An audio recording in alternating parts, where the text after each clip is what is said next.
এই কাহিনী হলো কেরালার একটা ছোট্ট গ্রামের, যেখানকার প্রত্যেক লোক খেতে শস্যের বদলে নারকেলের গাছ করত।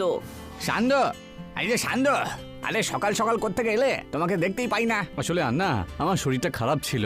আরে কি হয়েছে তোমার শরীরের আবার? কালকে রাত্রে বৃষ্টিতে ভিজে গিয়েছিলাম, আর ভিজে কাপড় পরেই শুয়ে পড়ি তো, আর যখন সকালে উঠি তখন দেখলাম যে পুরো শরীরে ব্যথা হচ্ছে। আরে ভালো করে শরীরের খেয়াল রেখো, আর বৃষ্টিতে এত বেশি ভিজো না। আরে আন্না, তুমি তো জানোই যে আমাদের গ্রামে কত বৃষ্টি হয়। একটু আগে তুমি রোদ দেখছো, তারপরেই হঠাৎ করে আকাশে মেঘ চলে আসবে, আর তারপরেই বৃষ্টি শুরু। আরে সেই জন্যই তো তোমাকে এই কথাটাই আমি সবাইকে বলি, যে বেশি রোদ থাকলে পরেও বাড়ি থেকে বেরুলে বৃষ্টির সাথে ছাতাটা রাখা উচিত। কখন যে মেঘ চলে আসবে কেউ জানে না, এই ব্যাপারে কোনো কারোর ধারণাই নেই। আচ্ছা আমাকে বলো তো, তুমি আজকে সারাদিনে কি কি করলে? আরে কি আর করবো, নারকেলের গাছ লাগাতে গিয়েছিলাম। তা তুমি কি করছো? নতুন নতুন চারা লাগাচ্ছ? কালকে শরীর ঠিক হয়ে গেলি কাল থেকে কাজ শুরু করে দেব। আচ্ছা ঠিক আছে, আমার কাছে কয়েকটা চারা রয়েছে, তুমি কাজে লাগিয়ে নিও। কালকে সকালে এসে আমার কাছ থেকে নিয়ে নিও।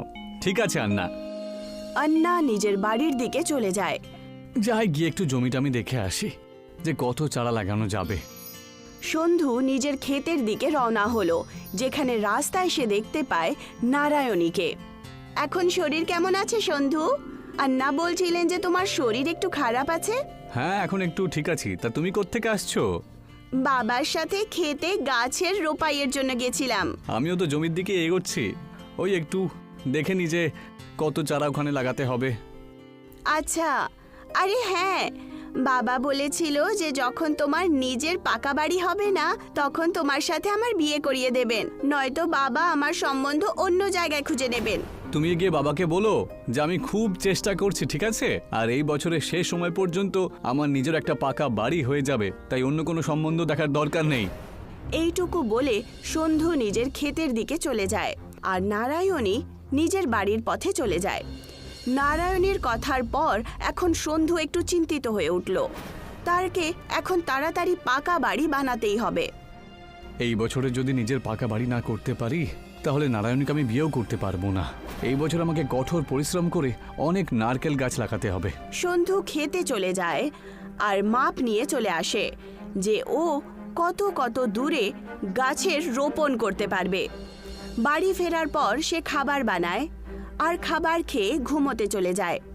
কালকে সকালে তাড়াতাড়ি উঠে জমিতে যেতে হবে, সেই জন্য আমি এখন তাড়াতাড়ি ঘুমাই। সন্ধু প্রদীপ নিভিয়ে শুয়ে পড়ে। পরের দিন সকালে ও তাড়াতাড়ি উঠে পড়ে আর গাছ নেওয়ার জন্যে আন্নার বাড়িতে চলে যায়। আন্না, ও আন্না, আমি এসেছি, নারকেলের চারাগুলো দিয়ে দাও। আরে ভেতরে এসো ভাই, আমি ভেতরে একটু জল খাবার খাচ্ছি, তুমি একটু জল খাবার খেয়ে নাও, তারপরে নিয়ে যেও চারা। না আন্না, আমার দেরি হয়ে যাবে। আরে ভেতরে এসো না, লজ্জা পাচ্ছ কেন?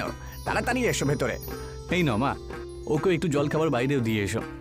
ভেতরে তো আসবেই না। ঠিক আছে বাবা। সরোজিনী একটা থালায় ইডলি, বড়া আর চাটনি নিয়ে বাইরে আসে আর সন্ধুকে খেতে দেয়।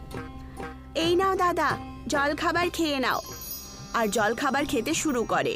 কিছুক্ষণ খেয়ে নেওয়ার পর আন্নাও বাইরে চলে আসেন। হয়ে গেল জল খাবার, চলো আমি তোমাকে নারকেলের চারাগুলো দিয়ে দিই, চলো। আন্না সন্ধুকে নারকেলের গাছ দিয়ে দেয় আর সন্ধু সেই গাছগুলোকে নিয়ে নিজের ক্ষেতে রোপণ করে দেয়।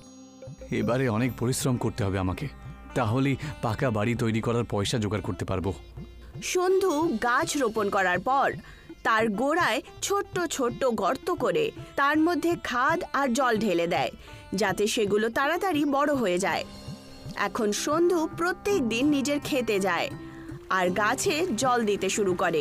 নারকেলের গাছ তো বেশ তাড়াতাড়ি বড় হচ্ছে, এবারে অনেক নারকেল বিক্রি করব। কিছুদিনের মধ্যেই সব গাছেই নারকেল চলে আসে। ট্রাকওয়ালারা এসেছে নারকেল কেনার জন্য, চলো তাড়াতাড়ি চলো, গাছ থেকে নারকেলগুলো পারবে, চলো যাও। না না, এবারে আমি ট্রাকওয়ালাদেরকে নারকেল বিক্রি করব না। ওরা আমাদের থেকে 10 টাকায় মাত্র একটা নারকেল কেনে, আর শহরে গিয়ে দোকানে ওরা একটা নারকেল 50 টাকায় বিক্রি করে দেয়। একটা নারকেলে মাত্র পুরো 40 টাকা লাভ করে ওরা। আরে সেটাই তো বলছি, সারা বছর পরিশ্রম করব আমরা, আর লাভ করবে ওই মাঝখানের লোকগুলো।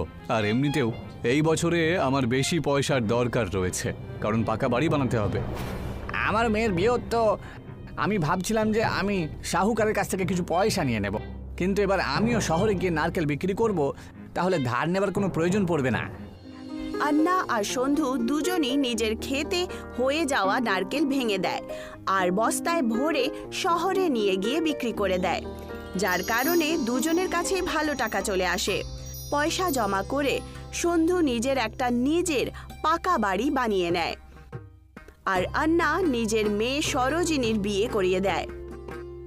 এবার আমি পাকা বাড়িও বানিয়ে ফেলেছি। নারায়ণীর বাবার সাথে এবার বিয়ের কথা আমাকে বলতেই হবে। সন্ধু নারায়ণীর বাড়িতে যায় আর নিজের বিয়ের প্রস্তাব দেয়।